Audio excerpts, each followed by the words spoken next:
Hello, Wisdom Wednesday fans, and welcome to Wisdom Wednesday Florence, Italy edition. I'm here in the famous Duomo, Piazza del Duomo, which is right in the middle of Florence. One of the things Florence is most known for, you can see that even on a Wednesday, it is packed with people. Just a little bit of history lesson. The dome was designed in the early 1400s by an architect, even though the actual building and engineering ability did not exist at the time.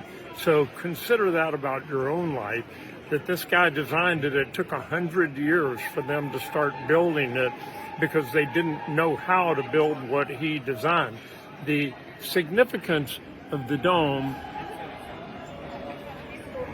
is that it took 142 years to build, and at the time it was the largest domed facility in the world, and they had to figure it out as they went along. Even today, it is still the largest domed facility made completely of brick. So there you go for a little history lesson about the dome in Florence, or the Duomo as they call it. You can actually pay money to walk up inside of it, 363 steps, or maybe 364. I chose not to do that because I also know that what goes up must come down, and to walk down 364 steps, I remember 30 years ago walking up inside the Statue of Liberty, and that was something I am glad I did once, but I would not do it again.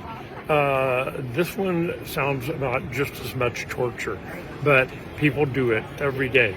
Now, earlier today, one of the other things Florence is known for is the birthplace and life place of a artist named Michelangelo and Leonardo da Vinci. But Michelangelo was 26 years old when he was commissioned to take a 15,000 pound slab of granite that had been abandoned in this very square or somewhere near here back in the early 1500s, and two other artists had been commissioned prior to him to sculpt the David, the infamous or famous David that slew Goliath. And so they actually mined from a marble quarry in Tuscany right here near Florence how they got a 15,000 pound slab of granite, or marble rather, here into the square, unbeknown to me or anybody else, but they did it. And then two different artists were commissioned to start on the David, and they both quit early on, citing that the marble was poor quality and that it was an impossible project.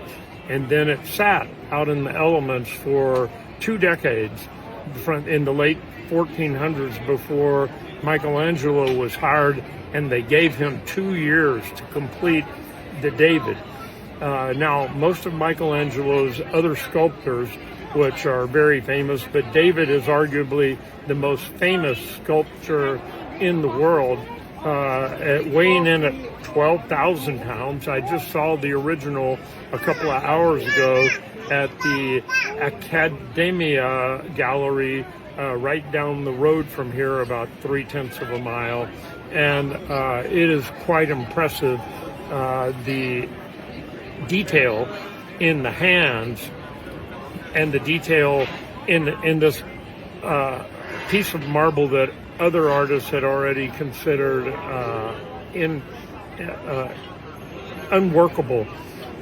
Michelangelo, at 26 years old, completed this thing. The marble was actually laying on its side, so he had to work on it through most of its existence while it was laying horizontal. And at the time, they considered, although I'm sure they didn't know how to lift a 12,000 pound piece of marble up onto the top of that dome that I just showed you.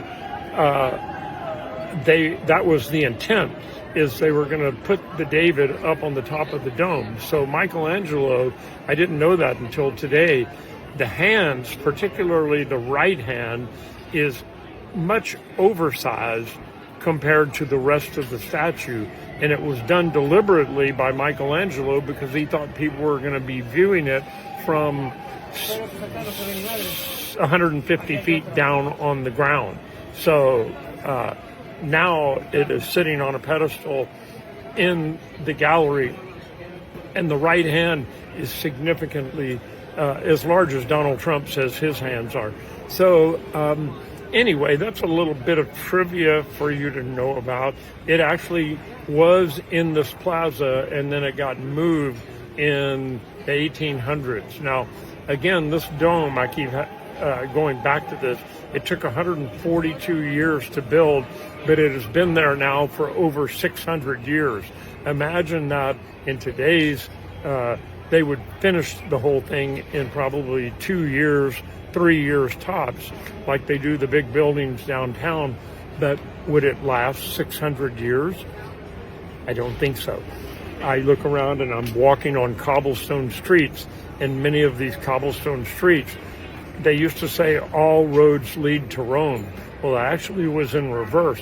All roads grew from Rome because the Roman army, in order to carry their supplies and supply their soldiers with food and with pay, they learned to build roads leading from Rome out to wherever their armies were marching to and conquering. And so the Roman roads, many of them, are still in existence centuries later. And I drive down the roads in Austin, particularly Mopac, and encounter potholes that were just built a decade or two ago. So things were a little different here in Italy, and everything seems to be very, very old and still holding up well. So there's your history lessons. Enough of that for Wisdom Wednesday. Next week, we will do Wisdom Wednesday Amalfi version, so your views will be quite different from Sorrento across Naples Bay to Naples and Mount Vesuvius in the background. That is my intent. Enjoy your Wednesday. I hope you enjoyed this version of Wisdom Wednesday, and I will see you next week for another version of Wisdom Wednesday Italian version. So long. Have a great week.